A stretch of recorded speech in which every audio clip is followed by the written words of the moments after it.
Olá, bem-vindos a mais um vídeo da disciplina de Laboratório de Programação.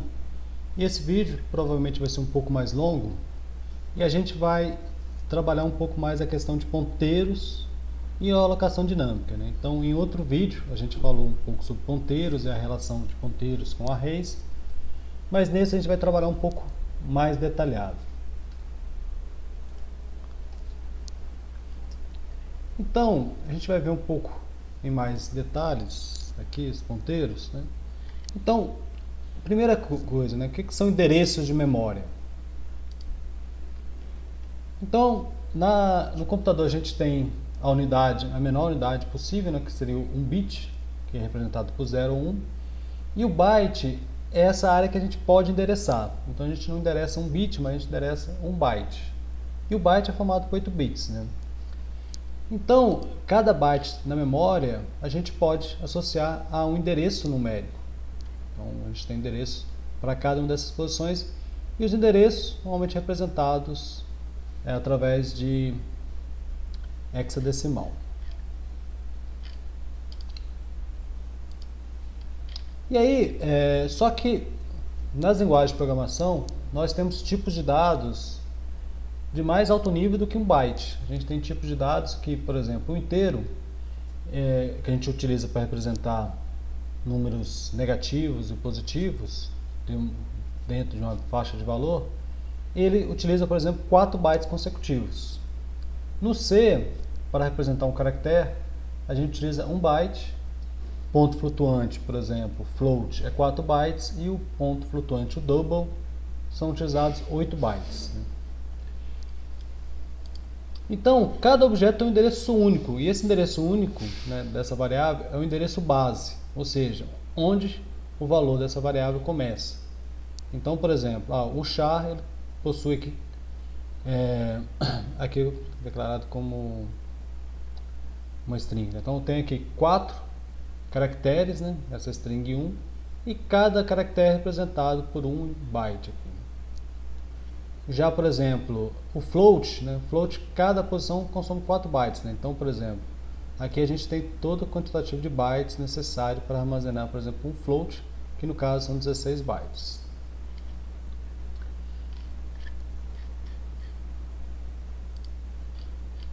Ok.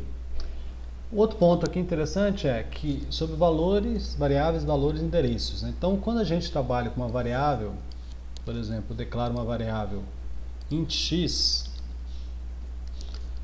a gente está atribuindo um valor para essa variável. Né? Então essa variável ela tem um valor, que é o valor 100, mas ela tem um outro atributo, né, que é o endereço dessa variável. E em linguagens como a linguagem C, eu posso consultar esse endereço usando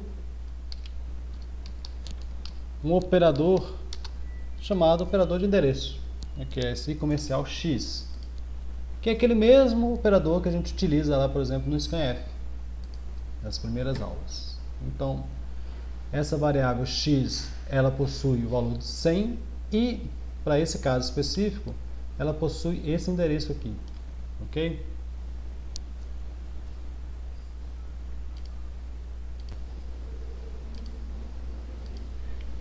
Então, ela possui um nome, ela possui um endereço e ela possui um valor. E aí, para acessar, a gente utiliza esse comercial, que foi exatamente o exemplo que eu mostrei para vocês aí. Então, em algumas situações, a gente precisa utilizar um determinado endereço, né, ao invés do nome da variável. Né?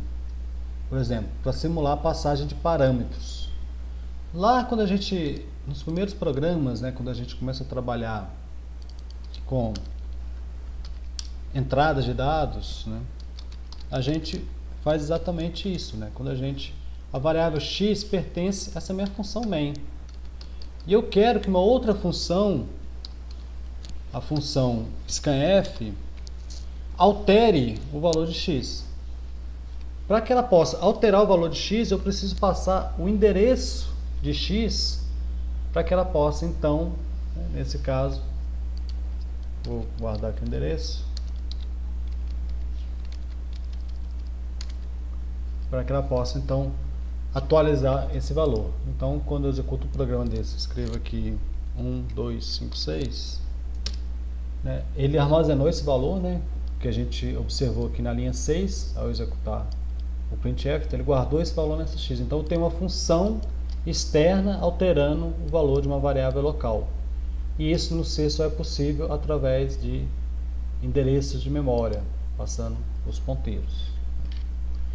Então, onde que a gente vai armazenar esse endereço, né? Quando eu passo esse endereço para essa função scanf, essa função scanf, por exemplo, ela tem que ter como parâmetro uma variável que a gente chama ponteiro. Então, ponteiro é esse tipo de variável cujo valor é um endereço. E é bem comum a gente utilizar isso, a gente utiliza um valor especial, que é nada mais do que o valor 0, que está definido lá na stdlib, né? Para a gente referenciar o endereço de memória inválido, quando a gente não está nenhum endereço válido apontando para nenhum valor. Então a gente inicializa com 0. E aí, quando a gente trabalha com ponteiro, um outro operador importante é o operador de indireção, ou de acesso indireto, que utiliza esse mesmo símbolo que a gente utiliza também para multiplicação. Então, quando a gente aplica esse símbolo em um endereço, ele vai trazer para mim o conteúdo da memória que está apontado para esse endereço, que na prática é muito similar ao que é a variável, né? Então vamos ver melhor isso. Então, se eu tenho a variável x, né, eu posso ter uma variável que é um ponteiro, né, ou seja, uma variável que armazena endereços, e esse valor i comercial x, né, pode ser armazenado nessa variável. Eu, por exemplo, como p possui esse valor i comercial x, ou seja, o endereço de x, se eu passar p para o scanf, eu estou passando o endereço, né? E aí eu vou imprimir aqui o valor dela. Em outro momento aqui eu vou usar esse operador de acesso indireto, por exemplo, asterisco p. Então, para esse local, né, eu vou atribuir um novo valor, por exemplo, 50. E vou mandar novamente imprimir para a gente ver esses valores sendo modificados. Então, eu vou colocar aqui, sei lá, 89. Ele imprimiu para 89, depois eu atualizei para 50 e imprimi um novo valor de 50. E eu posso, por exemplo, isso pode estar embutido em umas expressões, então a gente tem que ter um certo cuidado, que eu posso ter algo do tipo int y é igual a x, eu vou usar o próprio valor de x, asterisco, asterisco, p. E aí quando a gente vê esse asterisco, asterisco, não é aquele operador lá do Python de exponenciação. Na verdade, aqui tem dois operadores que funcionam de modo distinto, né? Então, quando ele vai avaliar esse primeiro símbolo, que está do lado do P,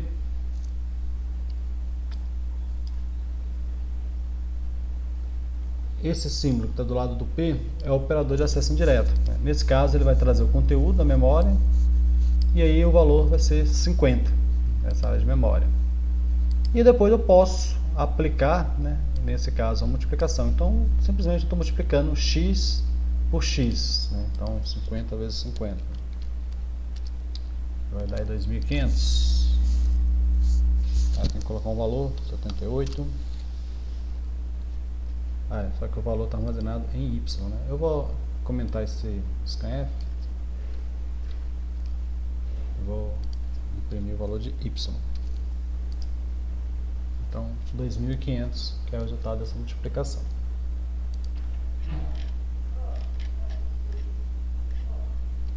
Tipos de ponteiros, né? Então, o ponteiro é uma variável que armazena apenas o endereço.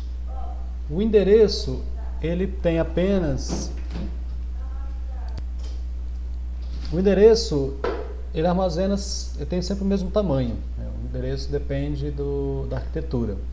Então, em computador de 32 bits, o endereço tem 4 bytes. Em computador de 64 bits, o endereço tem 8 bytes. Porém, quando a gente faz a operação de desreferenciamento, a gente chega a um conteúdo, né, da área de memória que tem um tipo. Então, por isso que é importante as variáveis terem tipos. Vou tentar explicar melhor aqui, né? Então, por exemplo, Aqui, né, que eu atribuí 50 para P, e eu tenho uma expressão do tipo y é igual a x que multiplica asterisco P, esse asterisco P eu estou tendo aqui um desreferenciamento, né? Como ele sabe que P é do tipo ponteiro para inteiro, ele sabe que o resultado desse desreferenciamento vai me retornar um inteiro.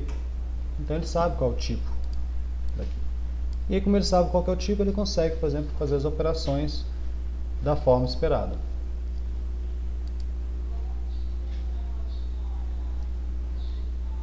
Por exemplo, outro caso, né? Por exemplo, eu tenho um struct. Se eu crio aqui um struct pessoa, vou criar só para facilitar, aluno, e a única coisa que eu vou colocar aqui é uma matrícula, do tipo inteiro. Se eu declaro aqui, por enquanto, né, struct,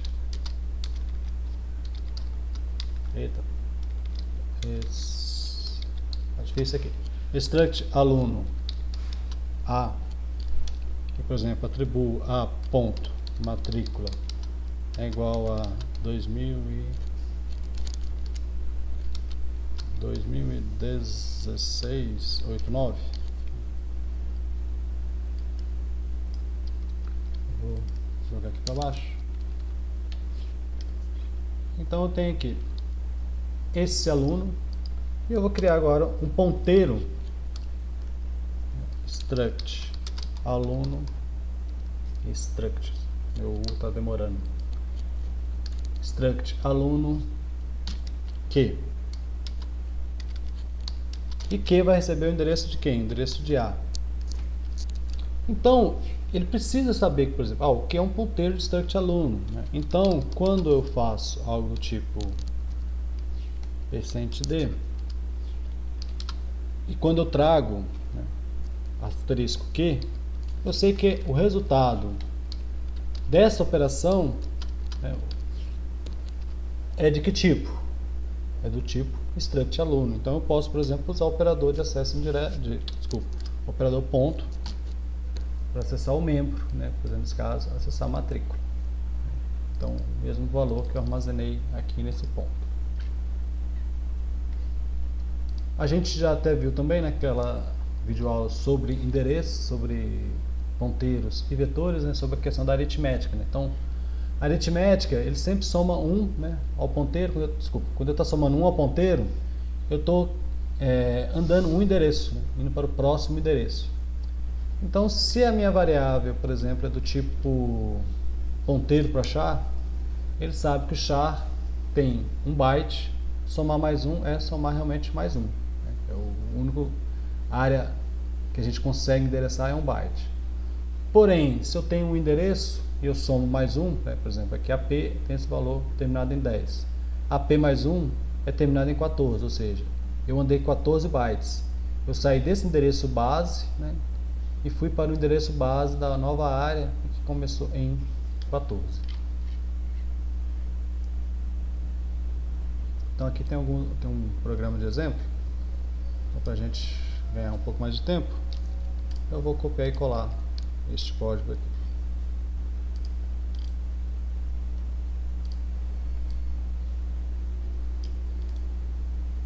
Copiar. Então, algo parecido com aquilo, né? Então,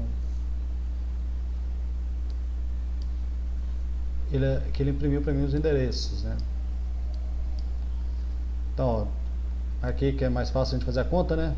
40, 44, 48, né? Que é o tamanho de um double, né? Desculpa, de um inteiro, né? Se esse cara fosse declarado como double, por exemplo, e eu teria aqui um endereço de double, ele estaria pulando de 8 em 8, né? Observa que é 50, 58, né? 360 aqui. Por que esse 360? É porque ele pegou como endereço base aqui, né? Ficou estranho aqui. 340, 48, 350, 358, 360. A gente já viu essa ideia, né, que vetores, né, uma variável que é um vetor, ele armazena um endereço para uma área de memória, né? Então a gente poderia falar que o nome do vetor é na verdade um ponteiro imutável, que a gente não pode mudar esse valor que ele tem inicialmente.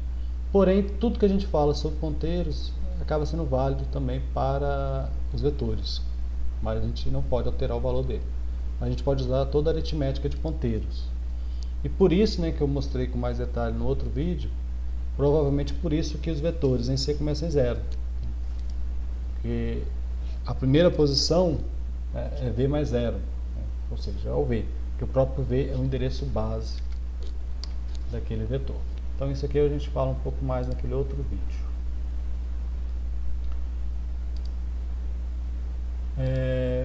Só que eu posso ter uma outra situação, né? Que eu posso ter vetores de ponteiros. Então, nesse caso, né, no vetor eu tenho armazenado ali endereços que pode estar apontando para qualquer outra área de memória.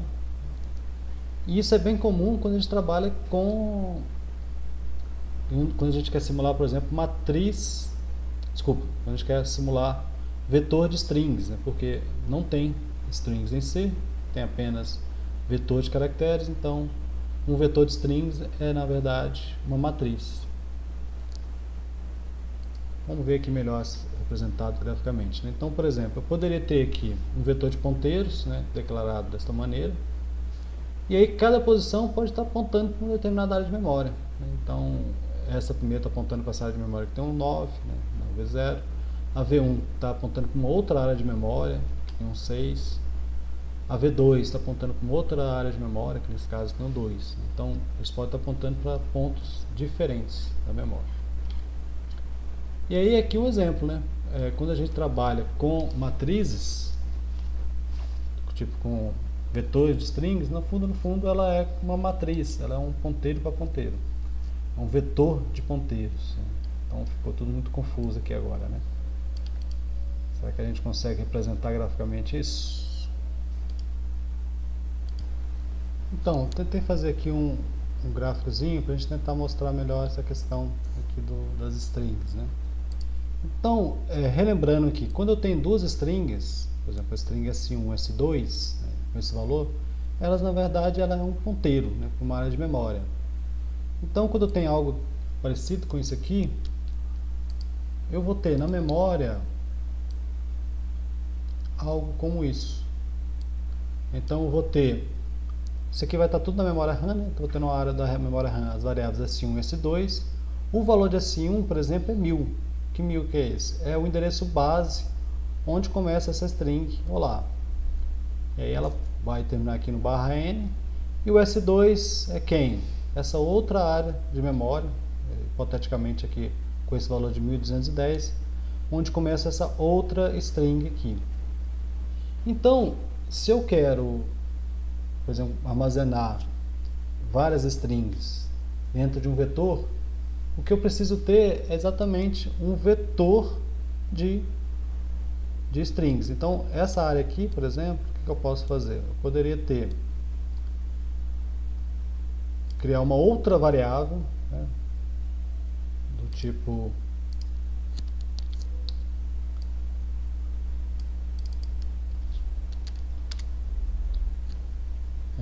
chamar de V aqui mesmo. Esse V, qual o valor de V? O valor de V é um valor qualquer, 4.500. E esse 4.500 é o que? É o endereço base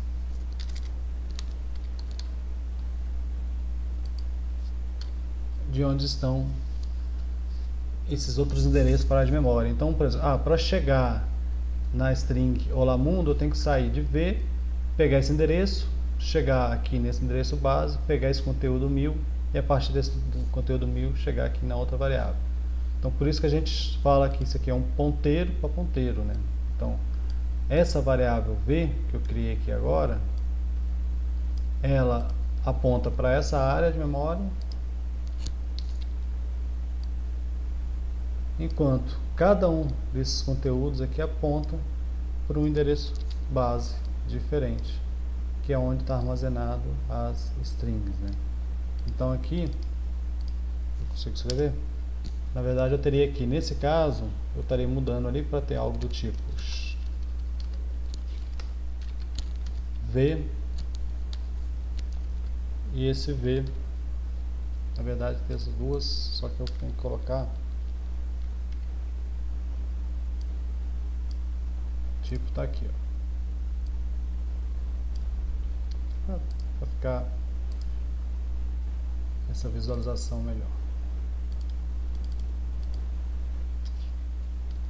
Então vai ter o olá, vírgula, o mundo.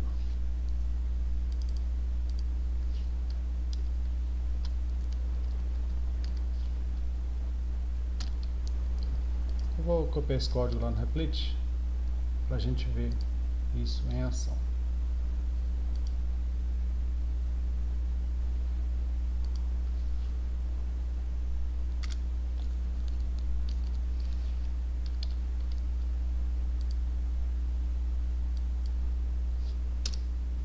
Então, se eu acesso printf v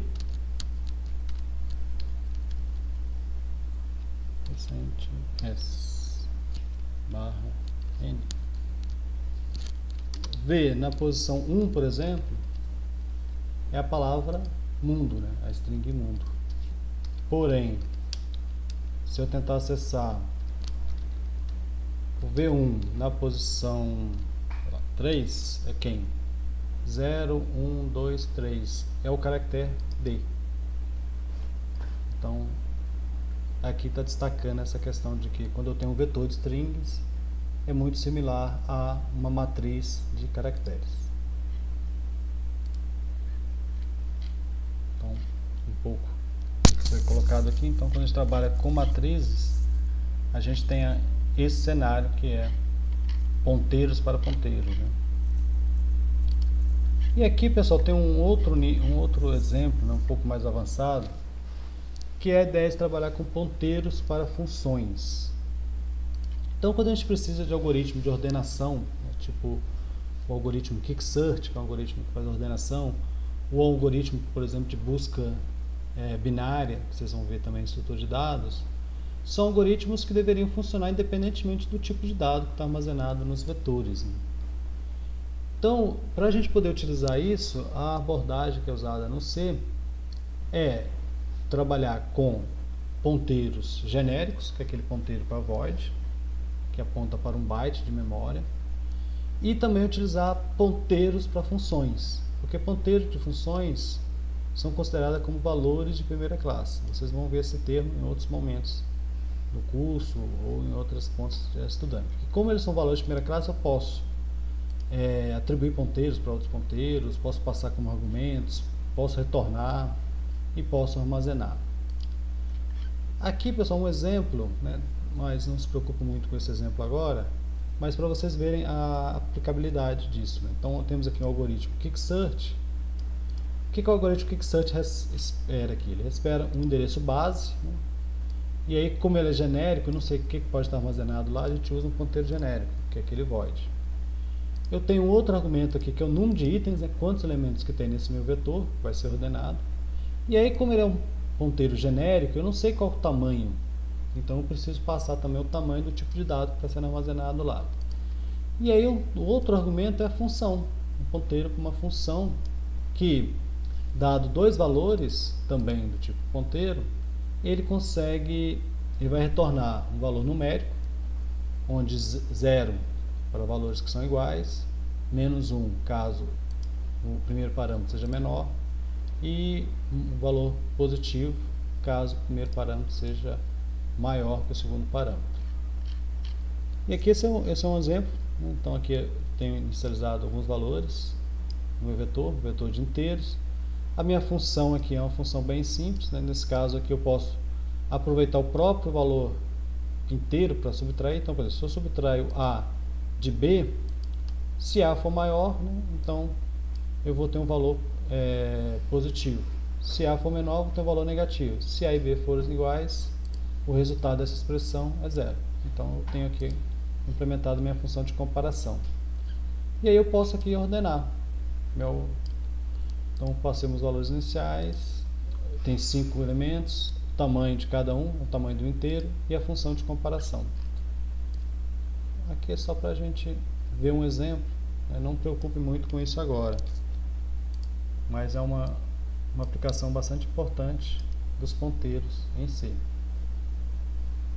Então os valores iniciais estavam nessa ordem, né? 88, 56, 102, aqui após a ordenação, né? Tudo certinho. Então o algoritmo Quicksearch funcionando perfeitamente. Mas, dito isso, né, vamos para a questão da alocação de fato de memória, né? Então, a memória do computador, né, quando você carrega um programa, cada programa tem uma sua área de memória, onde tem as instruções, uma área, né, para manipular as variáveis locais, uma outra área que é estática, né? Então, eu não mostrei para vocês, mas a gente pode declarar algumas variáveis do C como estáticas. Então essas variáveis, eu posso inclusive declarar dentro de uma função e ela continua existindo mesmo ao término daquela função. E uma área que é a que a gente está mais interessado, que é onde é armazenado os dados que são alocados dinamicamente, que é essa área denominada de heap.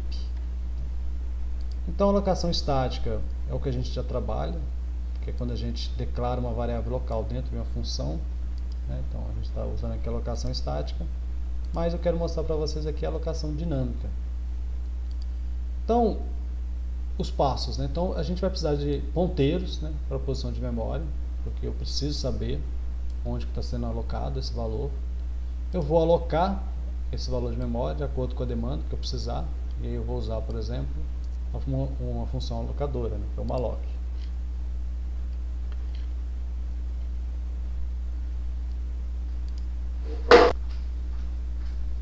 Então vamos ver aqui uma situação, né? Então, por exemplo, eu tenho aqui 3 variáveis, P, Q e R, né? Declarei essas variáveis.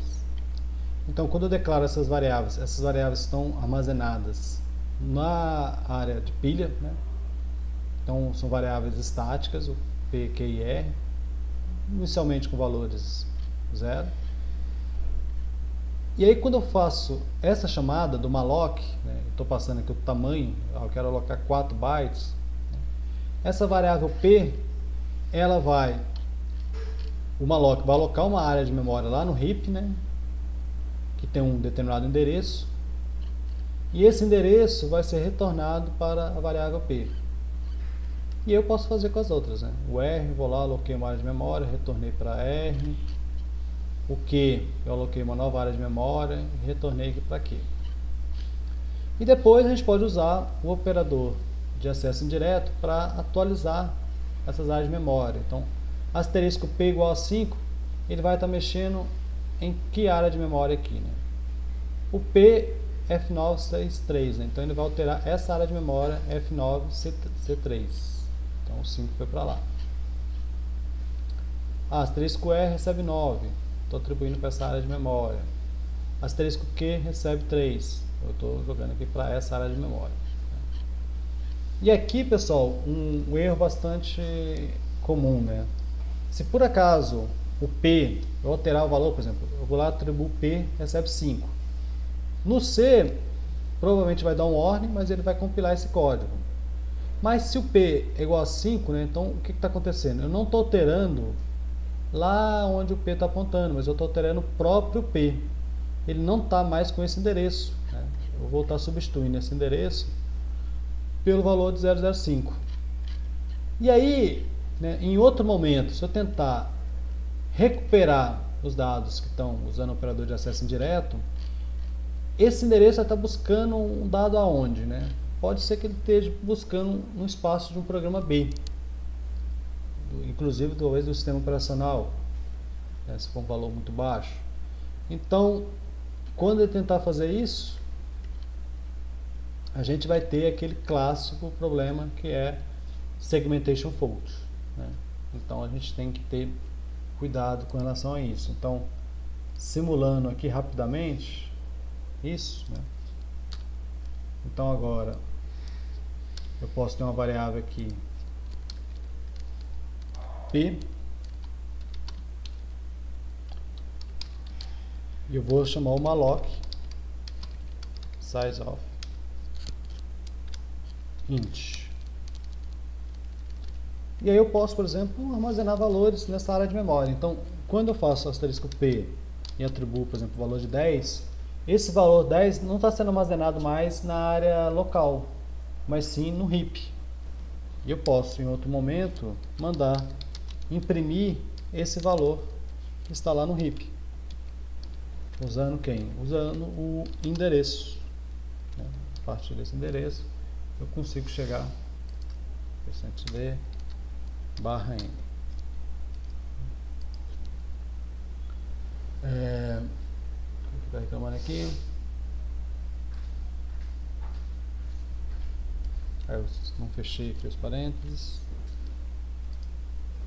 Beleza. Eu botei barra n invertido, né? Beleza, imprimiu 10. Né?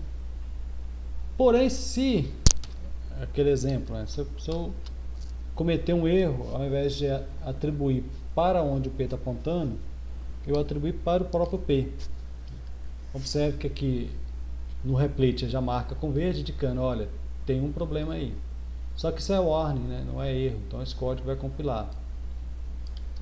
E se eu tento, por exemplo, executar esse desreferenciamento, o que vai acontecer? O P agora, ele não está apontando lá para essa área do heap mais, ele tem um endereço 20, que é uma área que ele não pode acessar. Então eu vou ter o clássico segmentation fault. Então meu programa vai ser interrompido e ele vai parar ali. Então aqui o correto, né, que eu queria era na verdade fazer para onde o P está apontando receber 20. Aí eu consegui fazer a atualização do valor.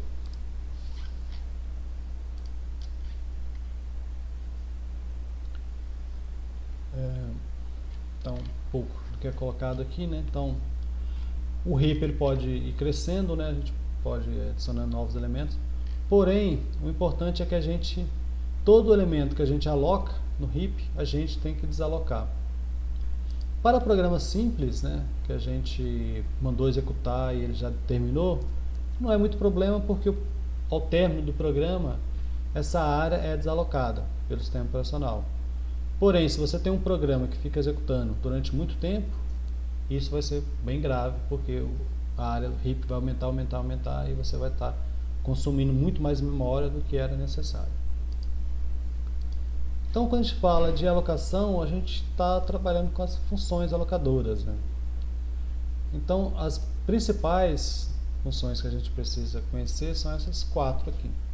Então, temos a função malloc, né, que foi apresentada aqui agora. Então a gente pode alocar uma área de memória. E na prática, quando a gente utiliza, a gente não vai utilizar, por exemplo, para alocar normalmente um inteiro. Né? Normalmente a gente vai usar para alocar uma coleção de valores. Então, esse cara aqui eu poderia, por exemplo, alocar 1000 elementos aqui. Se eu aloco 1000 elementos e adiciono aqui, vai funcionar do mesmo jeito, né? Mas esse asterisco P representa quem? O endereço base, né? Eu posso aqui falar, olha, nesse endereço base eu vou armazenar o 10, né? Mas aqui no P mais 1 eu vou armazenar o 20, ou seja, eu estou armazenando aqui 2 valores. E aí eu posso pegar aqui o P mais 1.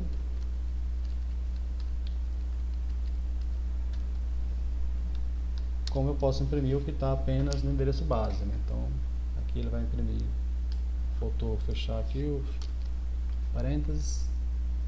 Então, eu tenho os 2 valores lá, né? E eu posso usar, né, essa notação, como eu posso usar também a própria notação de vetores, né? Então, eu posso falar, olha, P na posição 3, eu vou guardar aqui, sei lá, 40. P na posição 2, eu vou guardar aqui quem? 50. E aqui agora eu posso imprimir o P2 P3.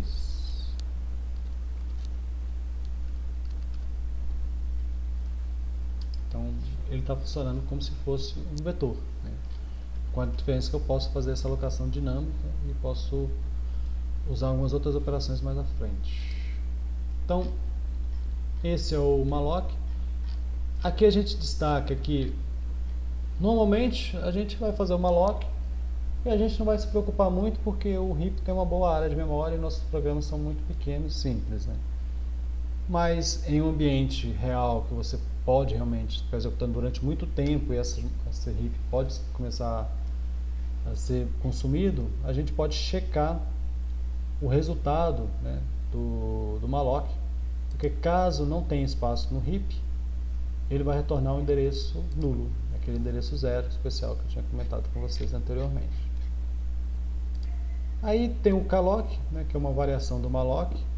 Ele é mais seguro, né, porque ele inicializa o conteúdo com zero. Eu não sei se hoje em dia o malloc também não inicializa com zero, os compiladores mais recentes. E outra diferença é com relação à forma de passagem de parâmetros, né? Então a gente, ao invés de ter que usar aquela operaçãozinha, aquela multiplicação, a gente pode passar o número de elementos e o tamanho. Então isso aqui seria equivalente a escrever malloc n vezes size of int.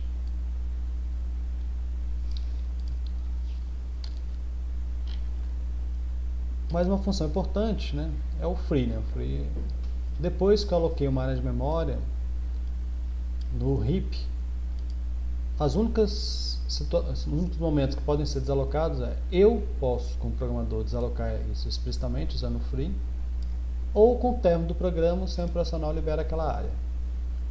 Então, programas que começam a trabalhar com grandes estruturas de dados, a gente precisa fazer isso, e isso não é feito apenas no C. Programadores C++ têm que fazer esse mesmo processo. Só que lá no C++ a gente não usa o malloc, usa o new, e a gente não usa free, a gente usa o delete, mas seriam equivalentes a essas operações. E por fim, tem a função realloc. Como quando a gente aloca uma área contígua de memória, né? Então, por exemplo, para a utilização como se fossem arrays, eu posso alocar uma área contígua de memória, por exemplo. Eu quero aqui uma área com 4.000 elementos. Mas se no futuro eu precisar aumentar essa área de memória, eu não consigo aumentar essa área de memória explicitamente. Porque depois que ela foi utilizada,